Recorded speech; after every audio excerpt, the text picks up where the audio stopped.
irmãos, portanto, meus amados irmãos, sede firmes e sempre abundantes na obra do Senhor, sabendo que o vosso trabalho não é vão no Senhor. Amém. Queridos, eu preciso do máximo da atenção dos irmãos, a fim de que os irmãos possam compreender com clareza a palavra que eu me proponho a trazer aos vossos corações essa noite, respeitando, é claro, o tempo que nos fora disponível. Por isso eu preciso das vossas atenções agora. A título de informação, irmãos, é bem verdade que ao longo de seu ministério, o apóstolo Paulo realizou cerca de 4 viagens missionárias. Quem me ouve diz amém? Amém. Ao longo de seu ministério, o apóstolo Paulo realizou cerca de 4 viagens missionárias. De acordo com o capítulo 19 do livro de Atos dos Apóstolos, escrito pelo Dr. Lucas, em sua segunda viagem missionária, o apóstolo Paulo passou e ficou cerca de 1 ano e meio na cidade de Corinto, capital da província da Acaia, na Grécia. Durante esse período em que lá esteve, Paulo pregou o Evangelho e fundou uma comunidade cristã que ficou conhecida como a Igreja de Corinto. Passado esse período, impulsionado pelo Espírito Santo, Paulo dá início à sua terceira viagem missionária, saindo de Corinto e indo para Éfeso, a capital da Ásia Menor. Éfeso, cujo nome significa desejável, era a segunda maior província romana. Em Éfeso ficava uma das 7 maravilhas do mundo antigo, o templo de Diana, a deusa dos Efésios. Éfeso era, portanto, uma cidade marcada pela idolatria, pela prostituição e pelo ocultismo. Enquanto que em Corinto Paulo ficou aproximadamente 1 ano e meio, em Éfeso Paulo ficou 3 anos. Assim como em Corinto Paulo fundou uma igreja, em Éfeso Paulo também fundou uma comunidade cristã e fez da igreja de Éfeso uma base missionária para pregar o evangelho em outras cidades vizinhas da Ásia Menor, como as cidades de Colossos, Hierápolis, Pérgamos e entre outros. Estando Paulo na cidade de Éfeso nesse período de 3 anos, recebeu ele a visita de 2 grupos de pessoas. Primeiro, alguns irmãos da família da irmã Chloe, isto é, uma família que morava em Corinto. Segundo, Paulo também recebeu a visita de uma comissão de 3 irmãos: o irmão Estéfanas, o irmão Acaico. Esses 3 irmãos que estiveram com Paulo, ou que foram até a cidade de Corinto visitar Paulo: Estéfanas, Fortunato e Acaico. 2 caravanas foram visitar Paulo. Chegando eles, essas caravanas foram de Corinto para Éfeso. Chegando em Éfeso, apresentaram a Paulo 2 informações. Primeiro, apresentaram para Paulo uma carta. Nesta carta havia uma lista, uma relação de questionamentos dos irmãos da igreja de Corinto acerca de algumas dúvidas que eles tinham sobre a vida cristã, como, por exemplo, o casamento. E, em segundo lugar, essas caravanas, ou uma delas, apresentaram para Paulo um relatório. Nesse relatório, eles apresentaram alguns problemas que haviam na igreja de Corinto. Paulo, então, estando na cidade de Éfeso, escreveu 4 cartas para responder às perguntas e para tratar desses problemas que haviam na igreja de Corinto. Dessas 4 cartas, 2 se perderam ao longo da história e 2, por orientação divina, foram inseridas no cano, na Bíblia Sagrada, de maneira que nós temos hoje 1ª e 2ª Epístola de Paulo aos Coríntios. Ora, irmãos, ao lermos esta carta, de onde fora extraído o tema da sua festividade, perceberemos que Paulo aborda 2 características da igreja de Corinto, ou 2 perspectivas da igreja. Quando lemos a carta de Paulo aos Coríntios, especialmente a primeira carta, nós percebemos que Paulo nos apresenta essa igreja dentro de duas perspectivas, dois lados da igreja de Corinto. Primeiro, uma perspectiva positiva. Na primeira perspectiva, você olha para a igreja de Corinto, que você vê qualidades. Na segunda perspectiva, esta é de aspecto negativo. Você olha para a igreja de Corinto e você vê vários problemas. Por exemplo, eu quero dizer que na perspectiva positiva, a igreja de Corinto é identificada no Novo Testamento como a igreja mais carismática registradas na Bíblia Sagrada. O que eu quero dizer com isso é que a igreja de Corinto era aquela na qual os dons espirituais mais afluíam, os dons espirituais mais se revelavam com maior frequência. Para que os irmãos tenham uma ideia, nesta mesma carta, no capítulo 12, Paulo nos apresenta uma relação de 9 dons espirituais que o Espírito Santo oferece à igreja. Esses 9 dons podem ser classificados da seguinte forma: dons de fala, dons de revelação e dons de poder. Dons que falam alguma coisa, dons que revelam alguma coisa e dons que fazem alguma coisa. Entre os dons de fala nós temos o dom de profecia, dom de variedade de línguas e dom de interpretação de línguas. Entre os dons de revelação nós temos discernimento de espírito, dom da palavra da sabedoria, um dom pouco falado na igreja, dom da palavra do conhecimento, dom espiritual. Entre os dons de poder nós temos o dom da fé, dons no plural de curas e dom de operação de maravilha. Imagine isso. Operação de maravilha é algo raro de se ver. É alguém, por exemplo, que não tem um olho e você orar e Deus fazer crescer, surgir um olho.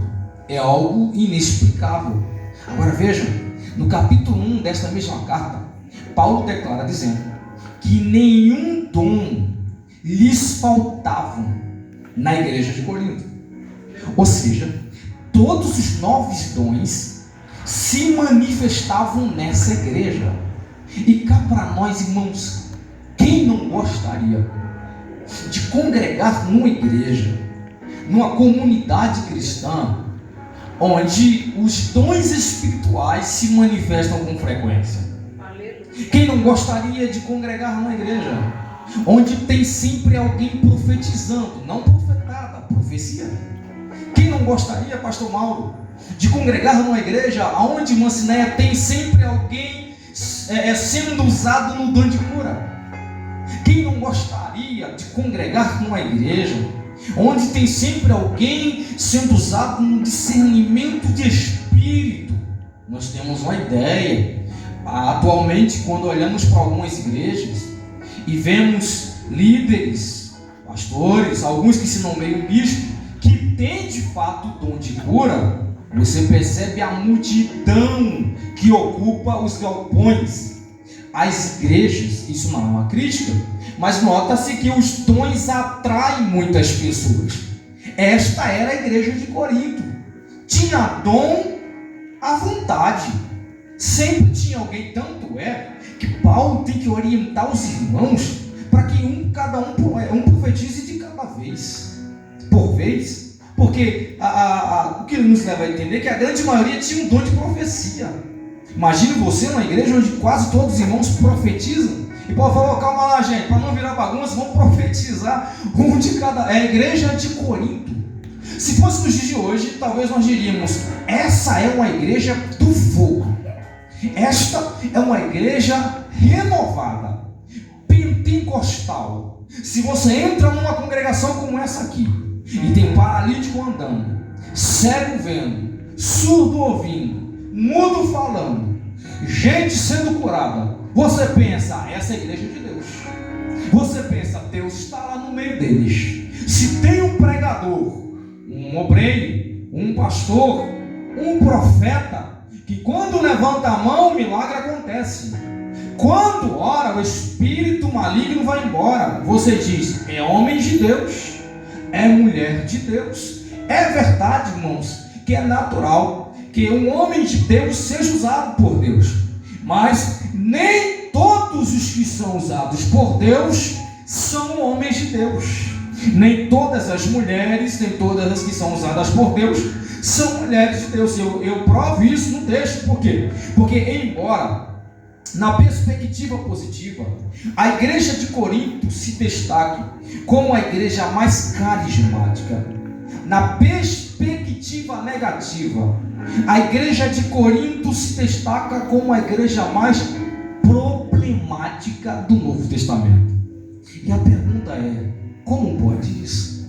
Para que os irmãos possam compreender com maior clareza, é provável que a melhor forma de abordarmos esta carta de 16 capítulos, a melhor forma possivelmente é observando problema após problema. Porque é isso que Paulo faz nessa carta. Ele aborda o problema, aborda a raiz do problema e apresenta a solução do problema. Então, por exemplo, capítulo 1, capítulo 3, capítulo 11, Paulo vai apresentar o problema da divisão que havia na igreja. A igreja estava dividida. A igreja de Corinto estava dividida em 4 partidos, 4 grupos. O primeiro dizia: eu sou de Paulo. O segundo dizia: não, eu sou de Apolo. O terceiro dizia: não, eu gosto mesmo da pregação de Pedro, eu só sigo a Pedro. Aí o quarto dizia: ó, eu sou melhor que vocês. Não sou nem de Paulo, nem de Pedro, nem de Apolo. Eu sou de Jesus. Só que esse era o pior grupo, porque não obedecia a liderança nenhuma. A igreja onde os dons espirituais se manifestavam. Paulo vai tratar desse problema. No capítulo de número 5, irmãos, pasmem-se os senhores, Paulo trata de um problema de imoralidade sexual na igreja de Corinto. Sim, ele cita o caso de um homem que estava mantendo relação sexual com a mulher de seu pai, com a sua madrasta. E Paulo chama a atenção das lideranças da igreja de Corinto. Por quê? Porque eles sabiam que a fornicação estava acontecendo e não fizeram coisa alguma. Não disciplinaram, não separaram e nem tampouco se entristeceram em saber que o pecado estava acontecendo e que nada foi feito. No capítulo de número 6, Paulo discorre sobre um problema de litígio que havia na igreja de Corinto. Irmãos que estavam processando outros irmãos, irmãos levando outros irmãos no tribunal para ser julgado. Imagina que escândalo. No capítulo de número 7, Paulo trata sobre o problema relacionado ao casamento. Não que o casamento seja um problema, mas acontece que naquela ocasião, naquela época, havia um grupo na igreja de Corinto que eram celibatários, ou seja, irmãos que entendiam que a relação sexual poderia manchar a pureza, a santidade da igreja. Logo, eles eram contra o casamento, falavam contra o casamento. Paulo tem que escrever para explicar esse problema aí. Capítulo de número 11, nós temos um problema sério de falta de comunhão, de unidade, de união entre os irmãos no momento da ceia. Sabe esse capítulo que nós tanto lemos acertadamente nos cultos de Santa Ceia, capítulo 11 da primeira epístola de Paulo aos Coríntios. Geralmente lemos a partir do versículo 23, porque eu recebi do Senhor que também vos ensinei. Jesus na noite que foi traído tomou o pão. Enfim, o capítulo 11, Paulo vai discorrer sobre a ceia. Ele vai explicar para os irmãos como a ceia deve ser ministrada. Mas ele começa o capítulo dizendo: olha, quando vocês se reúnem para pior e não para melhor. Como assim, Paulo? Ele explica: enquanto uns se embriagam, outros passam fome. Você consegue imaginar uma igreja em que em pleno culto de Santa Ceia tem alguém bêbado, tem alguém embriagado dentro do culto?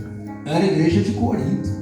Agora eu pergunto para você, irmãos, como pode uma igreja tão usada nos dons ser uma igreja tão problemática?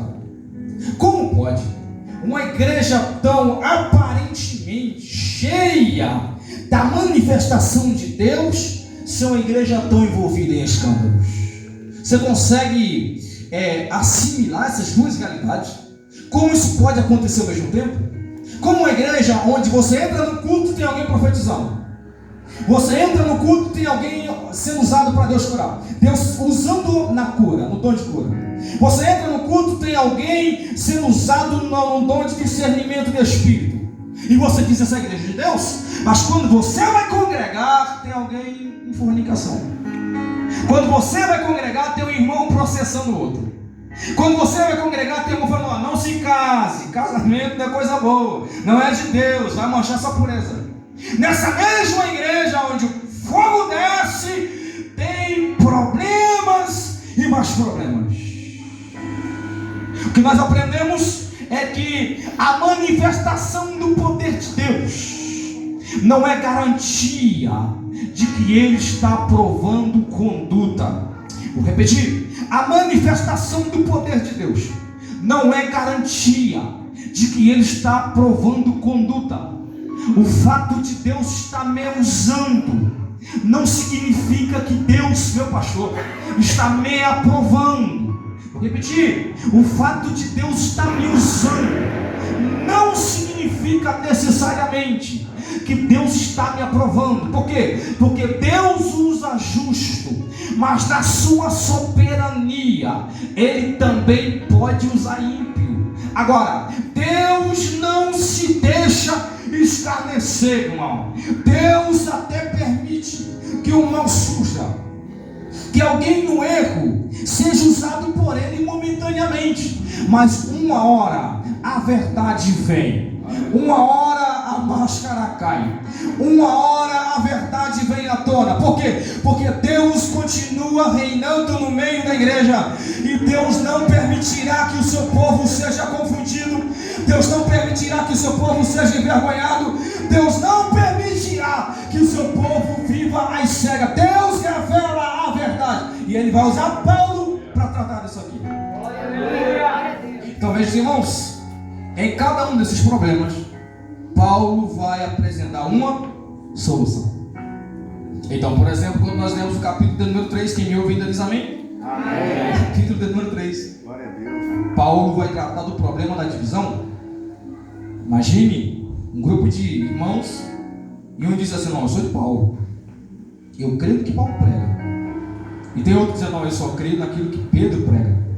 Não, eu sigo Apolo. Aí Paulo toma a palavra, escreve e diz, está Cristo dividido? Foi Paulo crucificado por vós. O que Paulo vai propor? Ele vai propor uma solução para esse problema. Primeiro, ele apresenta a raiz do problema. Ele diz o seguinte: por que vocês estão divididos? Existem duas razões. Primeiro, carnalidade, capítulo 3. Segundo, meninice. Vocês são carnais, diz Paulo. Segundo, vocês são meninos. Por quê? Porque só um crente carnal, só um crente menino na fé, vive envolvido com esses problemas, com essa coisa de preferência. Não, eu só vou no culto onde o pastor Jorge Gouveia prega. Não, eu só vou congregar onde o presbítero Joabe ensina. Não, eu só participo do culto tal onde o Joãozinho fulano de tal é quem pastoreia. Aí Paulo diz, não, só existe um Senhor da igreja. Olha a pergunta, olha como Paulo propõe a solução para esse problema da divisão. Ele diz assim, ele propõe com uma pergunta retórica. A pergunta é, quem é Paulo? Vocês estão dizendo, eu sou de Paulo. Eu pergunto para vocês, quem é Paulo? Ele se coloca na terceira pessoa. Segundo, quem é Apolo? Se não ministros. Irmãos, a palavra ministros, usada por Paulo, a palavra é uma palavra grega que ele utiliza, que é a palavra huiperetas. No Novo Testamento, no grego koiné, o grego falado da época de Jesus, haviam três palavras usadas para se referir a servo. Primeiro, a palavra diáconos, aquele que serve à mesa. Segundo, a palavra doulos, escravo, escravo doméstico, escravo da casa. Terceiro, huipereta. Huipereta era o escravo que rema. O huipereta, ele é inferior ao diácono, ele era inferior ao doulos.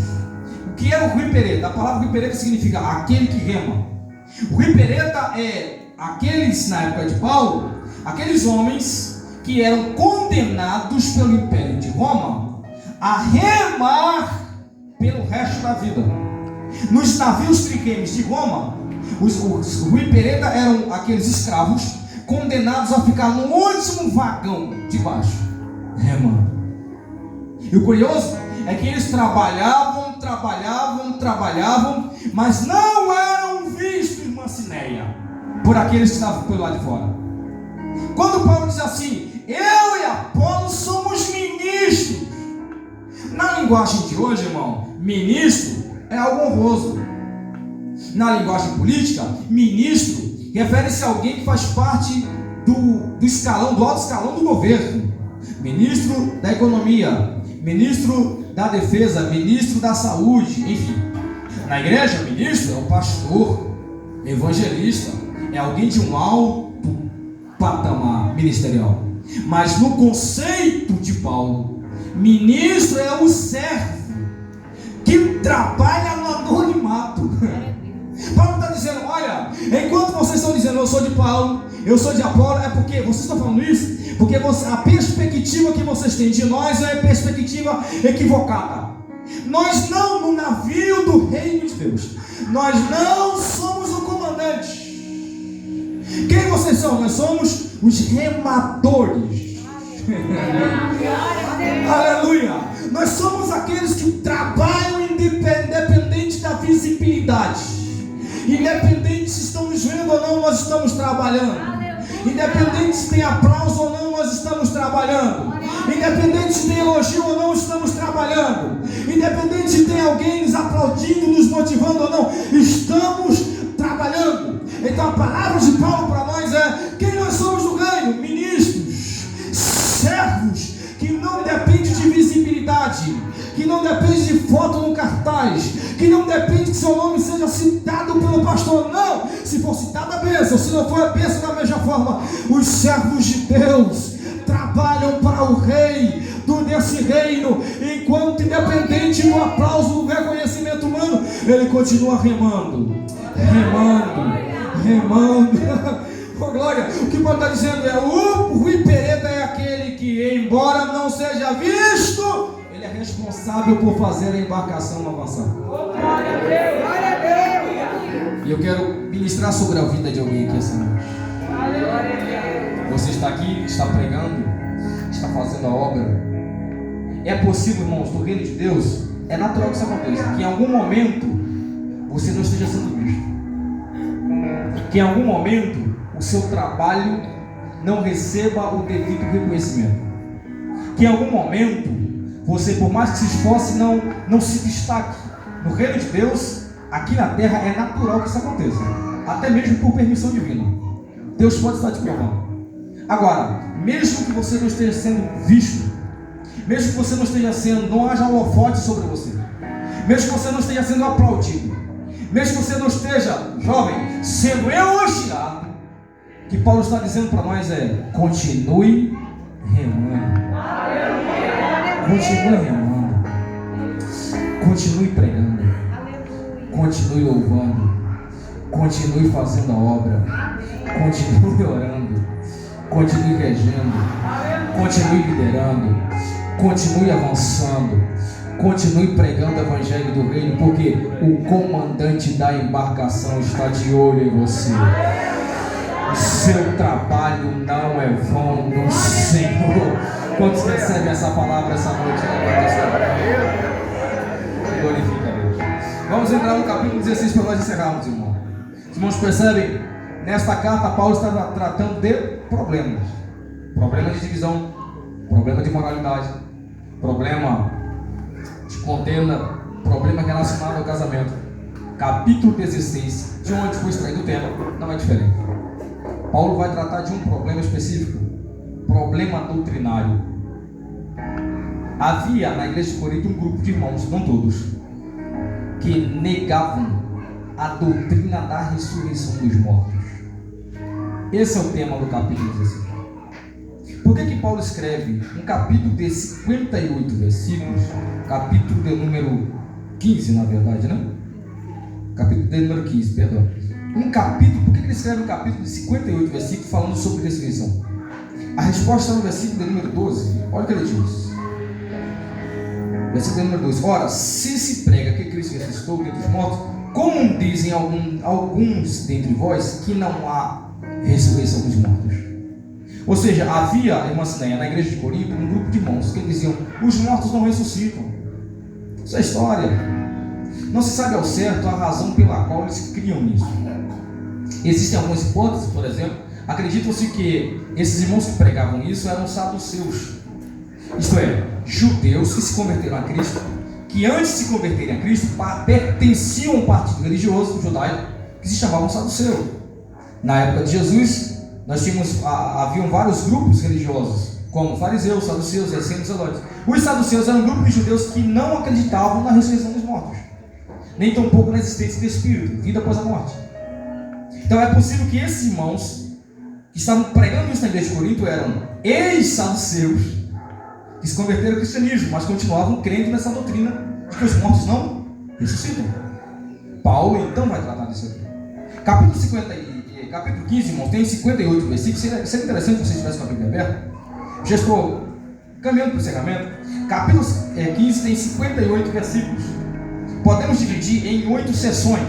Pense, irmãos, que o capítulo 15, com seus 58 versículos, tratam de, embora esteja falando sobre a ressurreição, Paulo vai tratar de temas específicos.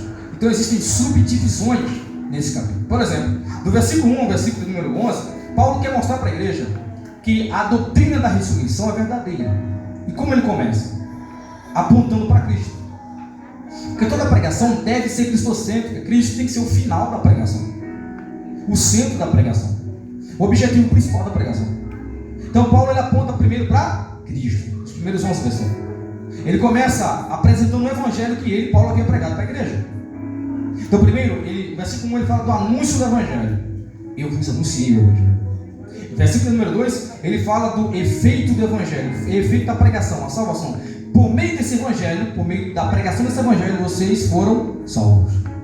Versículo número 3 e 4, Paulo vai apresentar o conteúdo do evangelho. Os 3 temas principais que ele, Paulo, pregou para essa igreja: morte de Jesus, sepultamento de Jesus, ressurreição de Jesus. E a partir do versículo 3, Paulo então vai focar apenas no tema ressurreição, de maneira que ele nos apresenta 2 provas da ressurreição de Jesus. Primeiro, a prova escriturística. Veja, versículo número 4 e 5, Paulo diz que Jesus morreu pelos nossos pecados segundo as Escrituras. Jesus Cristo foi sepultado segundo as Escrituras. E Jesus Cristo ressuscitou segundo as Escrituras. O que Paulo está dizendo? Quando ele usa a palavra Escrituras aqui, ele não está falando do Novo Testamento, porque o Novo Testamento ainda estava sendo escrito. Ele está falando do Antigo Testamento. Então o que Paulo está dizendo é: a morte de Jesus, o sepultamento de Jesus, como a ressurreição de Jesus, não são surpresas. Já foram profetizadas, previstas nas Escrituras. Então, a morte de Jesus, assim como o seu nascimento, a sua morte não foi um acidente. E a sua ressurreição não é surpresa. As Escrituras já diziam que ele morreria e que ele ressuscitaria. Então as Escrituras são a primeira prova. Segunda prova, a prova judicial, as testemunhas, que Paulo nos mostra aqui. Jesus ressuscitou, mas ele não ressuscitou e se escondeu. Ele ressuscitou e apareceu. Quando ele ressuscita, ele é visto por algumas pessoas. E aí Paulo começa a apresentar, a partir do versículo número 5, as testemunhas que viram Jesus. Ele diz que Jesus apareceu primeiro para Cefas, Pedro, e os 12 apóstolos. Segundo, ele apareceu para mais de 500 irmãos. E olha que detalhe que ele nos dá, é que desses 500, alguns ainda estavam vivos quando Paulo escreveu. E ele faz questão de dizer: olha, desses que Jesus apareceu aí, alguns ainda estão vivos. Qual é a proposta de Paulo? É mostrar o seguinte: eles podem me refutar.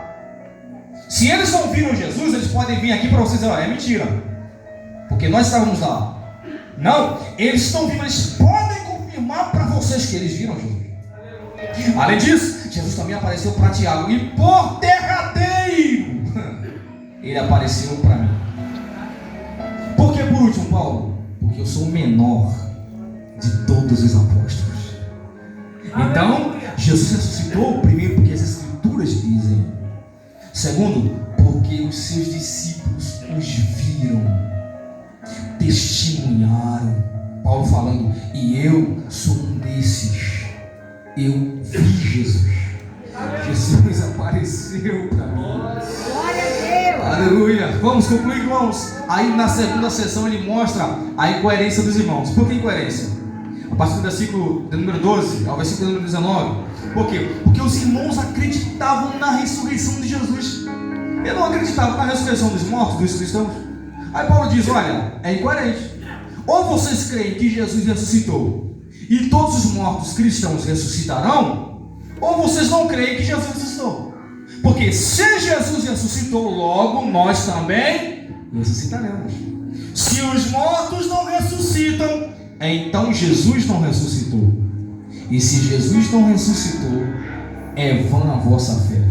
Se Jesus não ressuscitou, para que vir para a igreja? Se Jesus não ressuscitou, para que ser crente? Se Jesus não ressuscitou, para que vir ao culto? Porque um Deus morto não salva. Um Deus morto não garante vida eterna. Um Deus morto não garante salvação. O Evangelho aponta para a cruz, mas não termina na cruz.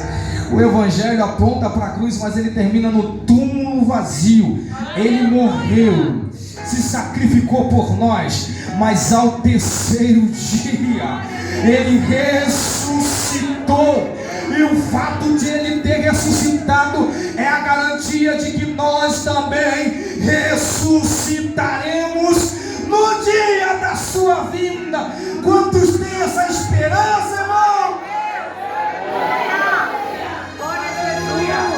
Vamos concluir. Paulo finalmente, e eu vou direto ao texto. Ele mostra que Cristo é a garantia da nossa ressurreição porque ele ressuscitou. Na quarta sessão, Paulo aponta para... Ele vai falar sobre a maneira em que essa ressurreição acontece. Ele explica que... Ele usa a analogia da semente. Ele diz que a semente, para uma planta nascer, a semente tem que morrer. O corpo da semente é diferente do corpo da planta. A semente, quando morre, tem um corpo, tem um formato. Mas quando ela se transforma numa pequena planta, num broto, ela muda. Então Paulo ele faz essa analogia. Ele diz, olha, o seu corpo, quando morre, quando é colocado, quando ele desce a sepultura, ele tem uma estrutura, ele é corruptível, ele apodrece, ele se deteriora, ele adoece, envelhece, ele se consome. Mas quando a trombeta tocar, o nosso corpo será revestido de duas coisas. Primeiro, incorruptibilidade. O que significa? Seu corpo nunca mais irá se corromper, nunca mais irá adoecer, nunca mais irá envelhecer, nunca mais irá se cansar, nunca mais irá sentir fraqueza. Você terá um corpo incorruptível. Segundo, será revestido de imortalidade. Você nunca mais, quem já morreu nunca mais morrerá novamente. Não haverá segunda morte para os santos. Nós viveremos eternamente com o Senhor. Aleluia! E nunca mais sofreremos com a morte. Aleluia! E aí, irmãos, é quando Paulo conclui dizendo: quando isso acontecer, se cumprirá o que está escrito. O que, Paulo? Tragada foi a morte na vitória. Olha o que Paulo está dizendo. Feche a Bíblia. É que a morte hoje, até atualmente, na luta entre a humanidade e a morte vem vencendo. Até hoje a morte vence o homem. A morte vence o jovem. A morte vence o velho. A morte vence o pobre. A morte vence o rico. A morte vence o forte. A morte vence o fraco. A morte vence qualquer pessoa. A morte separa o marido da mulher. A morte separa os filhos dos pais. A morte separa amigos, destrói amizades. A morte causa separação, destruição. A morte venceu os reis. A morte venceu os profetas. A morte venceu os sacerdotes. A morte venceu os levitas. A morte venceu os guerreiros, soldados. A morte venceu Abraão, pai da fé. A morte venceu seu filho Isaac e Jacó, filhos da promessa. A morte venceu Moisés, o homem que falava face a face com Deus. A morte venceu Davi, o homem segundo o coração de Deus. A morte venceu Salomão, o homem mais sábio da Bíblia. A morte venceu Sansão, o homem mais forte da Bíblia. A morte venceu os profetas. A morte venceu os apóstolos, homens de Deus. A morte venceu os homens. Paulo está dizendo que chegará um dia em que o papel vai se inverter e nós venceremos a morte. Aleluia! A morte que até hoje tem vencido o homem será tragada pela vitória da igreja. Quando a trombeta tocar, irmão, nós, aleluia, os vivos seremos transformados, os mortos terão ressuscitados. Então nos encontraremos com o Senhor na glória. Posso acelerar mais 2 minutos? Aleluia, glória a Deus. Aleluia. Agora, irmãos, qual é o resultado disso? A conclusão de Paulo. Quais são as marcas de um verdadeiro vencedor? Mais que vencedor. Está no texto que nós lemos. Porque o último versículo, nós não podemos terminar o capítulo 15 no versículo 57. O texto termina no versículo 58, que é a conclusão. Ele começa com a palavra portanto. É em consequência disso. O que devemos fazer enquanto estamos vivos, Paulo?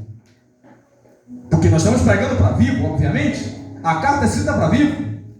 Então, e nós que estamos vivos, Paulo diz, para quem é mais do que vencedor, sede firmes, constantes,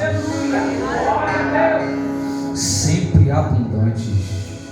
As 3 marcas de uma igreja que é mais do que vitoriosa: firmeza, constância, abundância. Diga comigo: firmeza. Pode ficar firmeza, constância, abundância.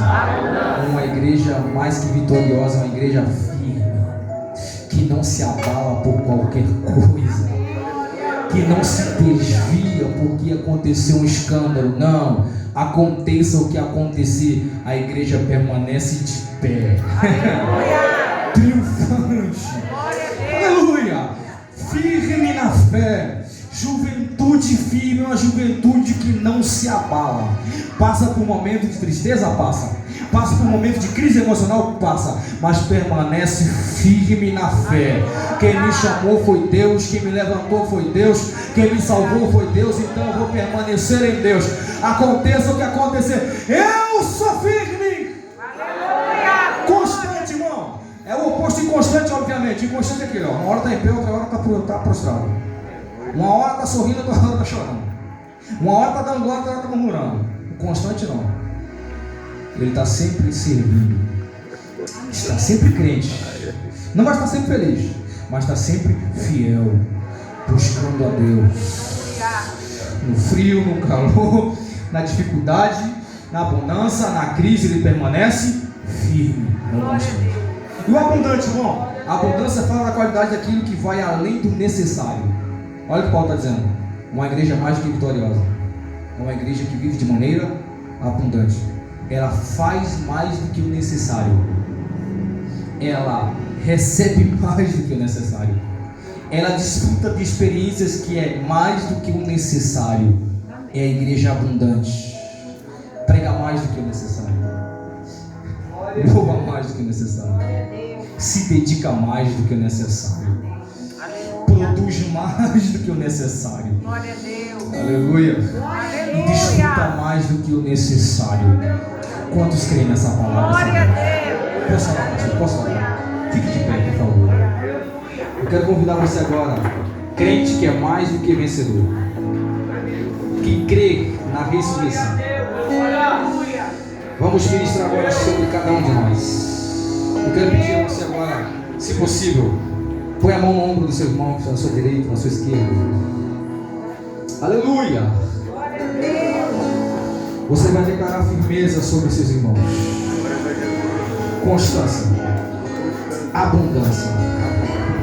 Põe a mão no ombro dele, no ombro dela, isso. Você vai orar por ele vai orar por você, e eu vou orar pelos irmãos agora. Quantos creem que essa palavra é fiel e verdadeira? Eu sinto graça de Deus para ministrar sobre essa congregação nessa noite. Que Deus vai derramar sobre essa igreja uma unção que vai gerar firmeza. Alguém vai olhar para você e vai ficar surpreso. Vai dizer como é que pode. Pela prova que está passando, pela dificuldade que está passando, era para ter desistido, era para ter desviado, era para ter voltado atrás. Mas está de pé, está firme. O que está acontecendo é que Deus te deu firmeza. Aleluia! Firmeza emocional, firmeza espiritual. Feche os seus olhos aí. Eu recebo graça de Deus. Nós vamos orar enquanto estivermos orando. Glória, glória. Deus vai restaurar vidas aqui essa noite. Chega de viver nessa fragilidade emocional. Você receberá fortalecimento hoje. A partir de hoje você vai sair daqui como um gigante. Palavras não vão mais te derrubar.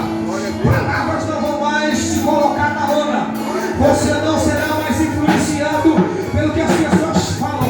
A partir de hoje você será influenciador. A partir de hoje você será influenciadora. A partir de hoje é você que vai levantar outras pessoas. A partir de hoje Deus vai levantar você para curar pessoas. A partir de hoje você será referencial no seu bairro, no seu trabalho, no seu colégio. A partir de hoje você será referência de firmeza.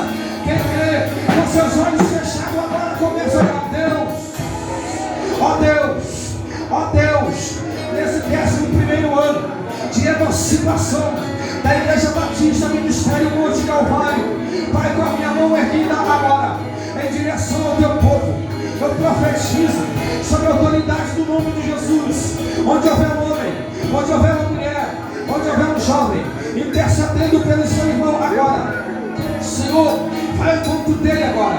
Pai, eu profetizo nesta noite pela autoridade do teu nome e pela autoridade da tua palavra, não a minha, Senhor, mas a tua palavra, que o Senhor vai gerar estrutura emocional, estrutura espiritual. Deus, o Senhor certamente vai levantar nessa noite jovens, mulheres, obreiras, com a autoridade para ministrar palavras de bênção na sua casa, no seu lar, no seu trabalho. Firmeza, glória, nunca mais se abalarão, nunca mais, ó Deus, se deixarão ser frustrados pelos homens, porque terão a sua fé firmada no Senhor. Eu ministro nessa noite, Senhor, que a tua bênção, a bênção da cura, da multiplicação, será derramada sobre esse templo nessa noite. Onde houver um homem ou uma mulher que crê nessa palavra pregada aqui, Senhor, vai restaurando agora, vai tocando agora, vai enchendo agora, vai renovando agora, vai restaurando agora. Receba nessa noite a graça de Deus, receba a restauração em nome de Jesus. Seja curado em nome de Jesus, seja levantado em nome de Jesus, seja restaurado em nome de Jesus. Cura para a alma, cura para o corpo, cura espiritual. Ei, receba a restauração na sua casa, no seu casamento, nessa família, nessa noite em nome de Jesus. Juventude, receba graça para cantar com unção, receba graça para pregar com unção. Obreiros do Senhor, obreiras do Senhor, receba graça para quando estender as mãos, os demônios saiam. Recebam graça para condenar, os enfermos sejam curados. Recebam graça nessa noite para quando interceder, a resposta venha. Receba graça essa noite para que quando vocês orarem, possam desfrutar da abundância de Deus, para que a graça seja derramada de maneira superabundante sobre o seu lar, sobre a sua casa, sobre a sua família, sobre o seu ministério, em nome de Jesus. Receba a graça aí. Eu vou te dar um minuto, entrega o microfone, receba a graça. Olha agora para o seu irmão.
disse a palavra: você será coluna. Glória a Deus.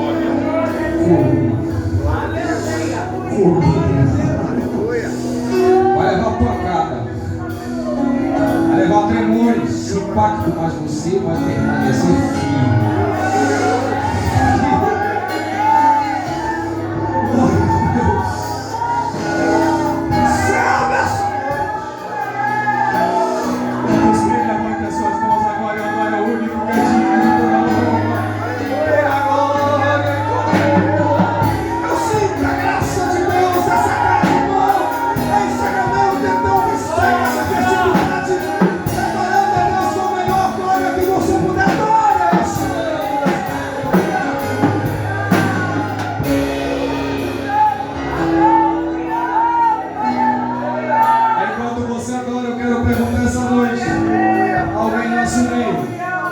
Afastado do Evangelho, não é Evangelho, nunca foi, mas que aceitaram Cristo, que morreu, que foi sepultado, que ressuscitou e que nos ressuscitará. Aqueles que morreram, obviamente, na sua vida. Alguém nessa noite que ouvir a mensagem quer entregar a sua vida para Jesus? Aleluia. Há um convite de Deus. Esse convite agora é só para você que não é evangélico ou está afastado do evangelho. Perguntar mais uma vez: você quer Jesus? Vem aqui na frente, senhora. Glória a Deus. Pode vir na frente. Louvado seja o seu nome.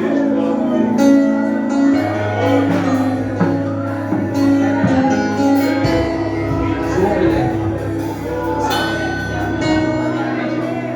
Irmã Lídia. A senhora que veio na frente, você é evangélico? Não é evangélico? Os dois não. Ela é tia dele. A senhora é tia do João Guilherme. A senhora não é evangélica? A senhora é? Entendi. Você veio apoiar o João Guilherme, né? Irmãos, o João Guilherme. João Guilherme. Você já foi evangélico? Antes? Não? Lídia. A senhora já foi evangélica, não, Lídia? A senhora comigo aqui mesmo? Não. Amém. A senhora crê, é claro que sabia que a senhora crê, mas é apenas um ato de procissão, um ato de demonstração de fé. A senhora crê que Jesus morreu por você? Glória a Jesus. Que ele ressuscitou? Aleluia. Amém. Que ele vai mudar a sua vida? Aleluia. Você crê, Jesus? Que ele morreu por você para te garantir a vida eterna? Glória a Jesus. Vocês, com certeza, até a vinda de Jesus, vão passar por momentos de dificuldade. Aleluia. Vamos falar a verdade, vamos ser transparente. Algumas pessoas entram na igreja, vêm aceitar Jesus, às vezes por uma proposta equivocada do pregador. Vem aceitar Jesus porque algo extraordinário vai acontecer. É quando ela se frustra na sair da igreja. Então, antes de tudo, Guilherme, você precisa estar aqui porque você precisa de Jesus.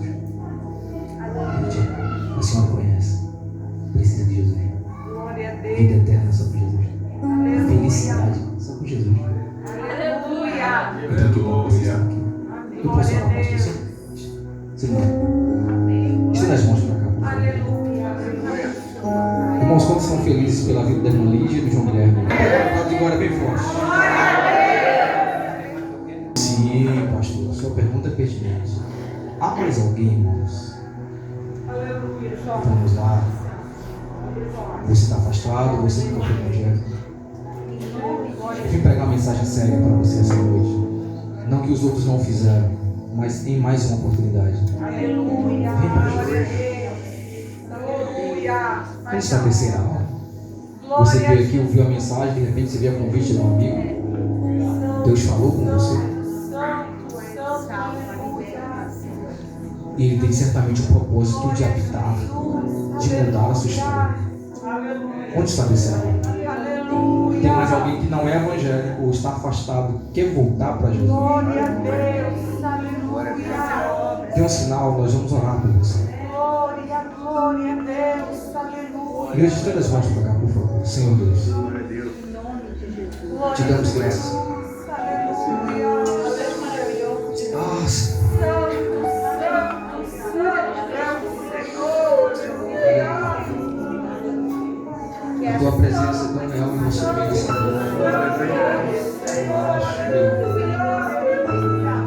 Eu sinto a tua presença, Espírito Santo, sobre a vida de uma mulher.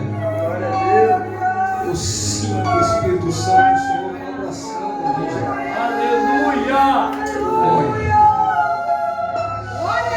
Glorificado! É filho. Exaltado! Mesmo afastado, não deixaram de ser filhos. Pai, toma esses teus filhos em tuas mãos essa noite, Jesus. Aleluia. A fim de que eles sejam propriedades peculiares tuas, que vivam para o louvor da tua glória, Senhor. Que as tuas bênçãos sejam derramadas sobre eles, porque perdão e milagre nos pertencem. Podemos ser perdoados, podemos receber as bênçãos, cura, milagres. Pode encontrar a necessidade de cada um deles essa noite. Em nome de Jesus. E a igreja que concorda diz: Amém. Guilherme, Deus abençoe. Permanece. Deus abençoe. Queridos, Deus em Cristo, Deus abençoe. Muito obrigado, pastor. Ainda de pé.